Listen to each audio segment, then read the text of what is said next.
You shouldn't be able to ride a bicycle across Utah's Great Salt Lake and not get wet. But that's unfortunately what University of Utah scientist Kevin Perry can do as he studies the lake's dried-out bottom, the water having dropped to its lowest level in recorded history in July, exposing 800 square miles of lake bed, an area larger than the Hawaiian island of Maui. And this exposed lake bed, when the wind is strong and the lake bed is dry, it lifts dust off of this lake bed and pushes it into the surrounding communities. And that is a big problem. The dust clouds are laced with calcium, sulfur, and arsenic, a naturally occurring element linked to cancer and birth defects. Parts of the exposed lake bed are also contaminated with residue from copper and silver mining. If you breathe that dust over an extended period of time, like decades or longer, then it can lead to increases in different types of cancer, like lung cancer, bladder cancer, cardiovascular disease, diabetes, and such.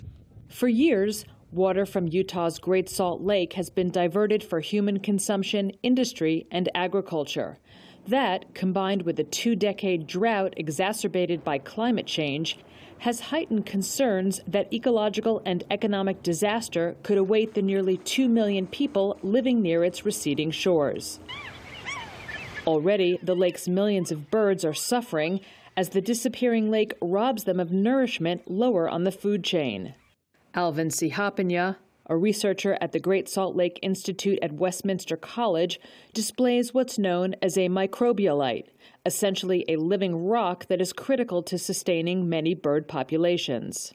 So attached on them are these brine fly pupae, and birds would dive down in the water to eat these guys for a food source. As this water line recedes, more of these microbialites are exposed, and we'll no longer have green, healthy microbialites.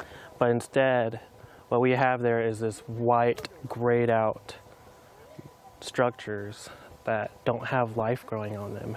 Salt Lake City also depends on the lake economically through tourism, explains Utah State Representative Tim Hawks. It's about $1.5 to $2 billion worth of economic activity, 7,000 jobs spread over 5 counties. Those are all really important. With public awareness and pressure to act growing, Utah Governor Spencer Cox signed into law 11 bills related to water conservation and policy in the last legislative session. Among them is a bill that set up a $40 million trust for the lake, with a quarter of it dedicated to habitat restoration. Good news, hopefully, for this newly hatched American coot chick.